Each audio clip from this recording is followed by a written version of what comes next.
Charlie Bahama Show. Yeah. Hey, welcome to the Charlie Bahama Show. It's your boy Charlie, and we are here for another fantastic episode. And today, we're on location here in the Bahamas at Shipwreck.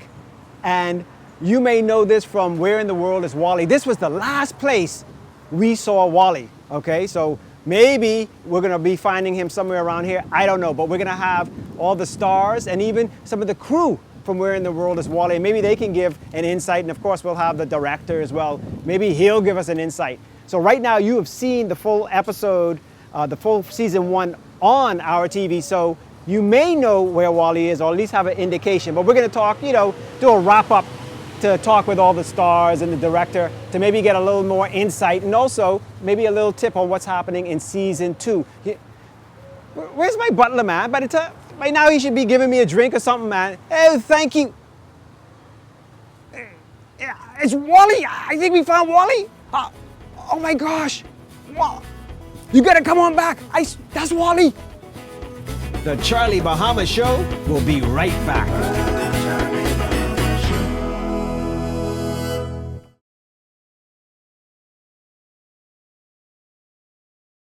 Hey, welcome back to the Charlie Bahama Show, and I am here with the two beautiful ladies from Where in the World is Wally. So Leah, Travolta told me from the beginning you had the instinct that this was going to be a hit. Absolutely. I knew it was amazing because the storyline was so original.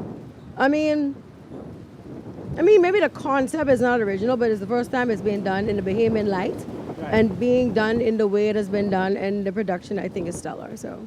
Yeah. Wow. Yeah. And you are, they, even though you're so young, they still consider you the veteran, one of the veterans in I love it. Film and TV, and also comedy, with the Spot. With the Spot, I always right. used to love you all Thank with that. you. You and your brother, Uncle. Gotta give Yeah. Uncle a little shout out. But so with this, it's even though comedy had started out, this is a serious thing. Yes. So, what do you prefer more? I would not. I prefer either because I think that I do well in both. It takes this level of seriousness to be a comedian. Yeah. Because you can play stupid, but you can't be stupid and play smart.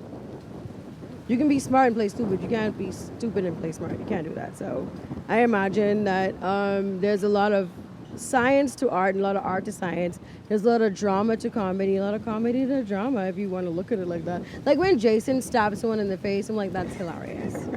So, but that's just my humor. Yeah, I know. But, I know your humor. No, I mean, so I love that Wally's like, to me, a dark comedy, and yeah. I can dig it. Like, he really wanted to be very, very serious, and I was like, I can't help it. I can't help but be kind of funny sometimes. Yeah, but what I'm going to do right now, I'm going to show a little clip of a scene with you. Okay, so we're going to show a little clip of a scene with Leah, and then we'll be talking with Bodine after that clip, all right? Wally, I cannot run this part without you.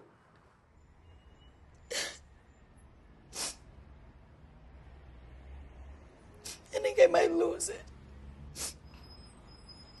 I can't keep this bar afloat without you, Wally. Wally, where are you?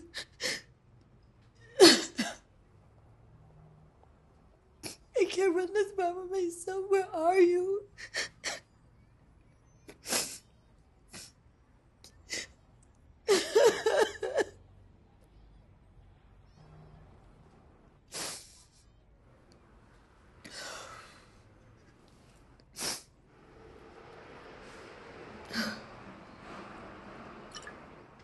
Well, that was Leah. So, that was some serious acting on your part. Now, Bodine. Mm-hmm. So, Travolta tells me you came in, started only as an extra. So, how did that happen? Like, how did that change from just extra to, I'm going to be a character? Oh, what had happened was Leah actually picked up the phone and she called me. She's like, Bodine, a friend of mine is doing a show, and we kind of want you to sing on the voice. Like, we want you to give us your voice to be part of the song. And I'm like, okay, no problem. And then she's like, well, yeah, but also part of the song. But there's a scene where you're in the bar. So, are you available? I'm like, sure, no problem. It's Leah.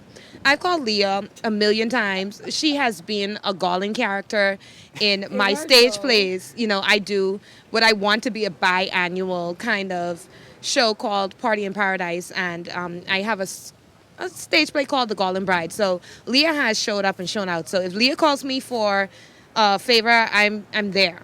So we get there, we record it, we come here to, which was once Shipwrecked, now it's 7 Ships, and I'm just there, sitting small in the corner. I meet Tara Lynn. Oh, wait. You never sit small. I was sitting small in the corner, like, I know my role. Okay. If I'm here to be an extra, I'm going to sit small, I'm going to be an extra.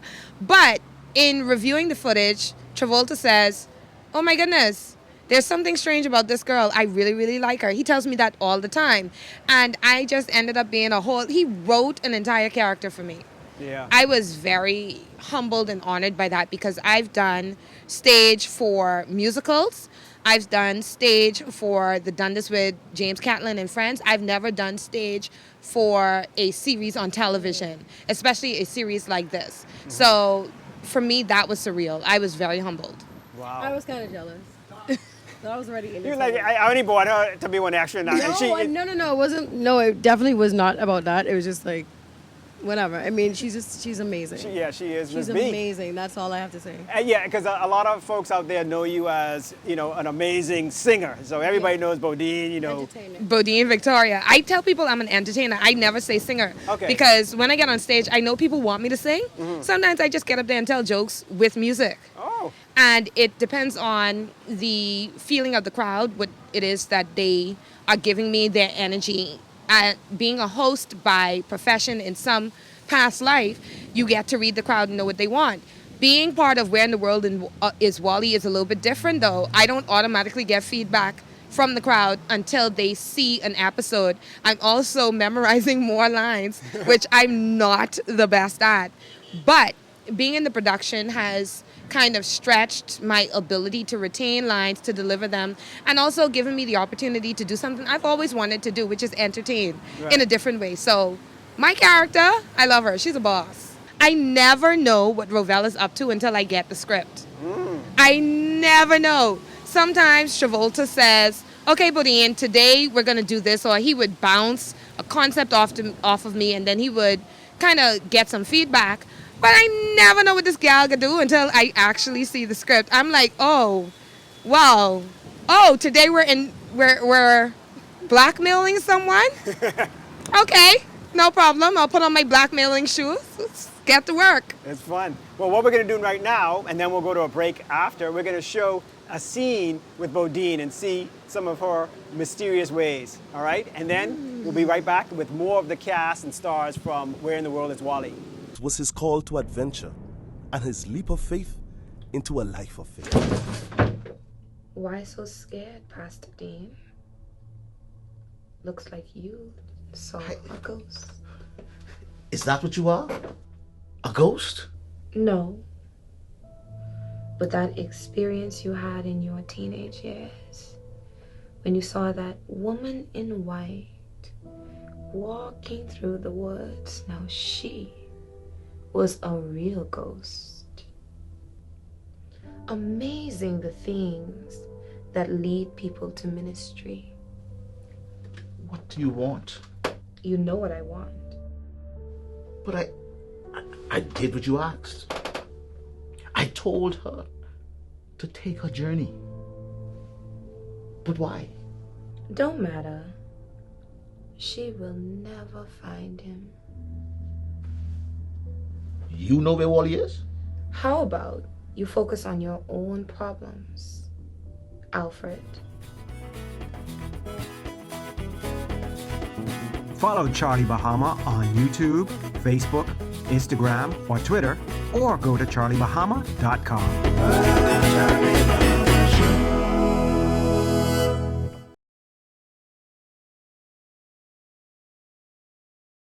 Hey, welcome back to the Charlie Bahama Show, and I am here with my boy Tamiko. A lot of people out there know him as Sawyer Boy, but on this set he is Tamiko. Yep. Yeah, so that's me. And we got Andrew, who we'll talk, y'all might not know him because you don't see him on camera, but he's the man behind the scenes. And then, of course, we got Travolta, who is, in case you don't know, he wrote it on his shirt. Wally. Wally. Okay, he plays Wally. So we don't know where Wally is, but we know where Travolta is. But as everybody knows, you're a comedian now. They know you mainly as a comedian. But on this, it's serious. So you Tomiko now. Yeah, this Tomiko now. This is Tomiko right now. And you've been, right now, all right? Right now. So you've been on my show before as Sawyer Boy, and even as Tomiko. So we'll go with Tomiko. And because your wife on the show, Raynell, isn't here, and that's because, as Travolta says, the surprise is she's pregnant. Right. Right. And it ain't No. It ain't his. No. He only plays her husband. No. It ain't his. All right. So no school fees. No, sir. No. All right. So since she's not here, let's start with her because ladies first. Mm-hmm. Talk about starring against Raynell because everybody knows her as a young girl in Rain, a groundbreaking film by a good friend of ours, Maria. Right. So you were on screen with her now. How was it working with her? But I ain't gonna lie, it was really good. Now just saying that, it was at the point where, like, working alongside her and like most of the time we facing each other, so it was like one take you'd be like, hold on, this second take I gotta come hard because this one ain't playing because she is come out and it'd be like, hold on, no, step up, this the real deal now. So working along with her, I ain't gonna lie, it cost me to be put more into the acting and really play the role and turn the character into myself. So she really helped with the whatever y'all saw on Where in the World Is Me as Detective Sam. And the connection was just real, Dread. You know what I mean? Like, when you work with people, be like, oh, I like your spirit. People say, oh, I like the spirit, or I like the spirit. Yeah, the spirit was good, so it was just a good connection from the get-go. Yeah. Well, what I'm going to do now, before we keep talking to you, I'm going to show a little scene of Raynell so people could see what we're talking about, and then we'll be back, to talk more with everybody here.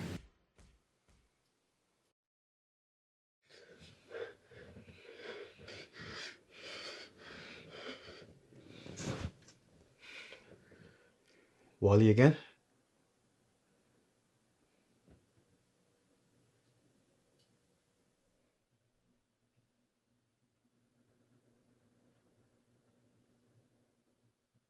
He was just running.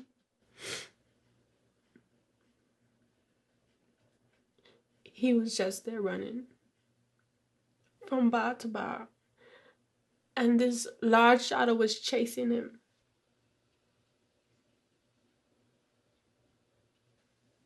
But this time, he actually caught him.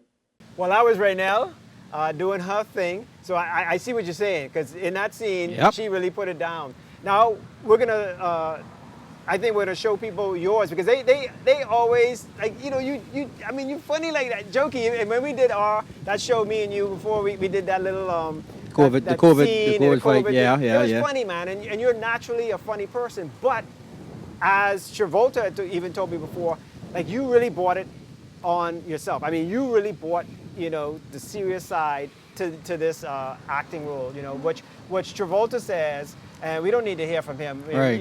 Travolta said that as funny as you are, and you are, talented, funny, he thinks you're even better as just a serious actor, I could take it. I could take it. I don't mind finding out. Like, I don't mind. I know I used to the more comedy version of it, and now this is the first time really doing something serious that isn't happen to do with one of my skits. So, yeah, like I said, I like it, and the fact that makes it even easier is, I don't know. Like I tell them from the get-go, every time I read the script, it's be like, hold on, but it sound like this me now. Okay, like, talk about that. He told me something about some coincidence with Batman. Listen, we had a lot of coincidence inside this show. Like, coming throughout it, like, people that see Black Cat and they be like, hey, what's going on here? Like, almost every time we show, there's like a Black Cat run across the screen because something would happen and we like, and we'll have to stop. Sometimes we'll stop production and we just end up talking about it like, hold on, this a coincidence or this some type of the universe telling us that this is what we're doing, making a whole lot of sense. All right. Cover the Batman story really quick? Yeah, please go with that. Okay, so I called him the night before because I had an idea that Sam was going to wear Batman in this episode because as a kid, Sam would have read Batman comics and it would have inspired him to be the man that he is, right? T didn't have a Batman t-shirt. I couldn't find one last minute, so I scratched the whole scene. We show up the next day. My sound guy, Theo Miller, shows up in a Batman t-shirt. Yes. Right? Yes. T tries it on. It fits him perfectly. There's that Batman. So, yeah, so those kinds of things happen all the time. Wow, very good. Yeah. You still got that shirt or you have to give it back? I had to give it back to him. Yeah, I had to give it back to him. Well, what we're going to do is we're going to show a scene with you right now so people can see what we're talking about. Right, please and then when we come back, we can talk to Andrew, who's behind the camera, so people can meet behind the camera because that's very important. Behind everything.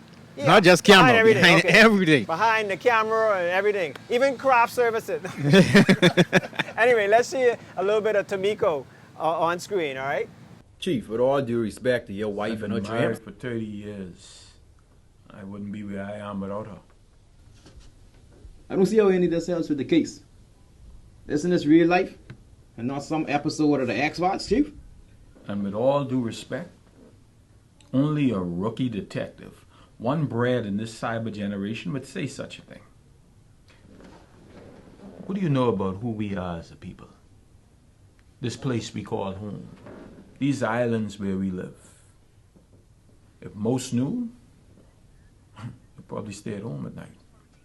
Solve this crime problem right away. You like Junkanoo, right?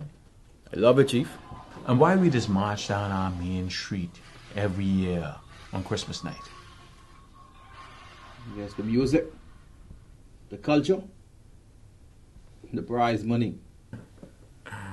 Money. The material. Now we getting somewhere.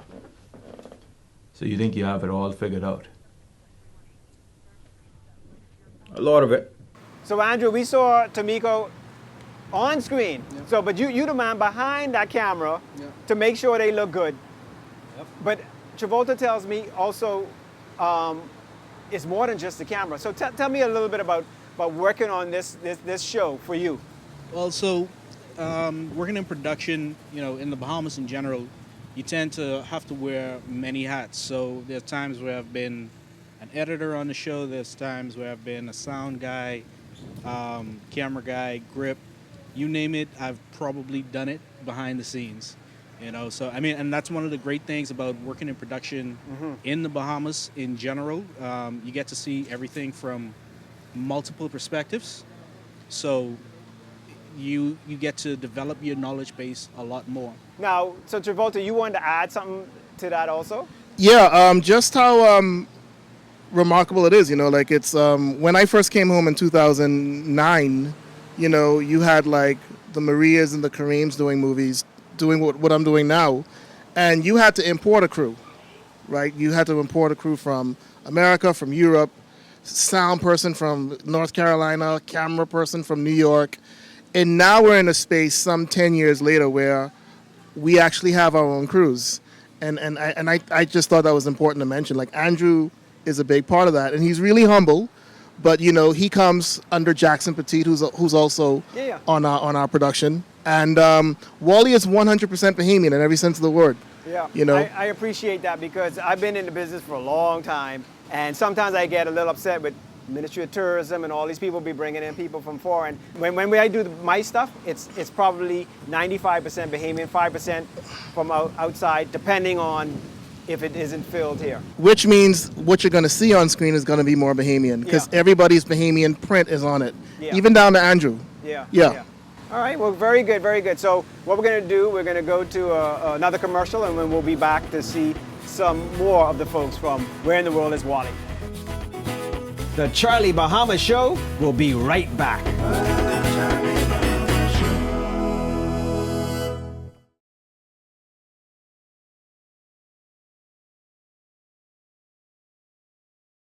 Hey, welcome back to the Charlie Bahama Show, and we have come to get almost the entire cast here. And actually, I got to tell you all, because I was talking to Travolta, before you all came on. He says you will know the end of this after you watch the whole season. So all the viewers out there that watch the show will know where he is. we're not going to tell you on this recap show, just in case you all miss a couple episodes. So that means you all have to make sure and watch the whole season of Wally to know where Wally is. You'll know. Now, somebody, you know, because there are a lot of people, that, as they say, the Tribune said this was like a pioneering show. A lot of people I've been talking to say, I said, hey, you think you know where Wally is? Some person told me, I have no clue. Somebody told me they think Wally dead. Wow. Okay, that's what we got. Wow. That's already been answered. That's actually Has it already been answered? That has been answered. Wait, the mic. the Give the show. mic. Oh, yeah, go on. I'm sorry. Yeah. No, really, that's been answered in the show. If you watch the second episode, if I remember correctly, the second episode gives you the English teacher is coming out now.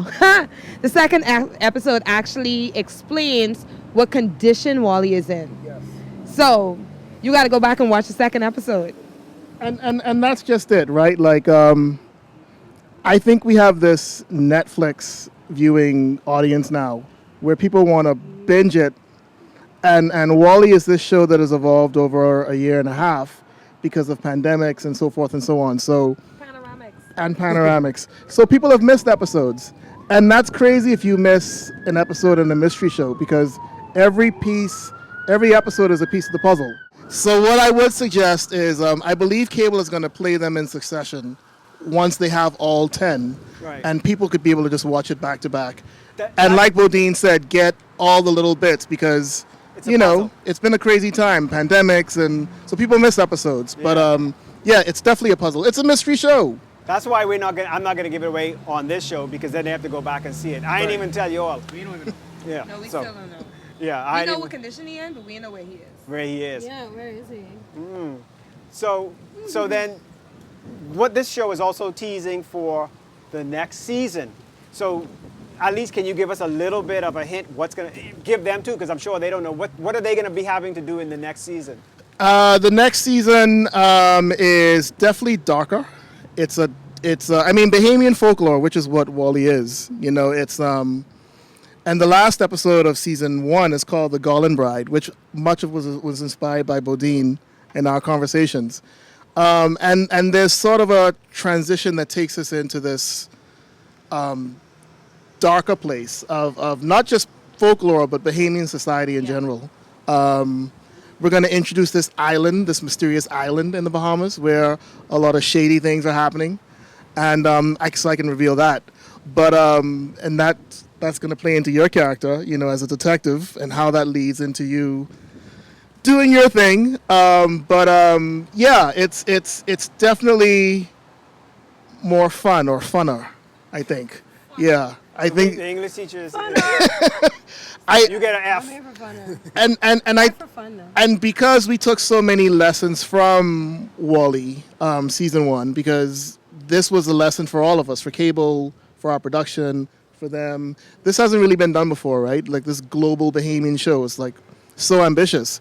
So we've taken a lot of, you know, the pitfalls and the downfalls and the mistakes, and we're going into season 2 better than ever. I got to tell you, you have, the best of the best.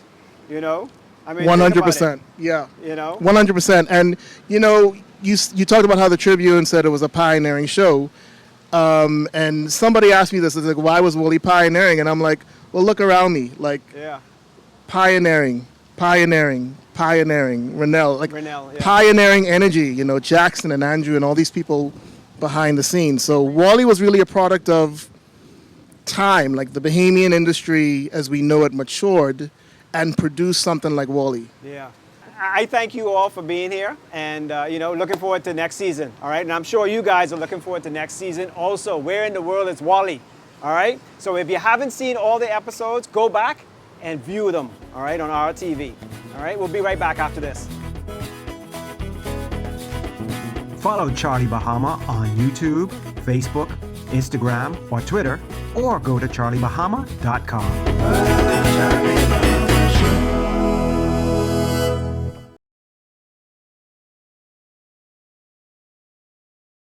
Well, that was another episode of the Charlie Bahama Show, and it was fantastic having almost the whole crew and stars from Where in the World is Wally. And I don't know about you, but I'm more lost than I was before. So that means you got to tune in for the next season of Where in the World is Wally? And then, of course, tune in for another one of the Charlie Bahama shows where we bring you the best of Bahamian entertainment, international entertainers, celebrity stars, and everything. And when we're not on the air, you can check us out at Charlie Bahama on YouTube. You know, subscribe to us on YouTube, Facebook, Instagram, and Twitter. All right? Or go to charliebahama.com. Until next week, be safe.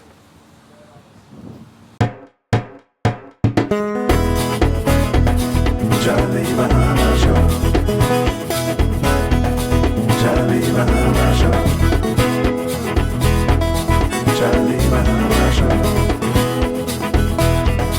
Charlie Bahama Show.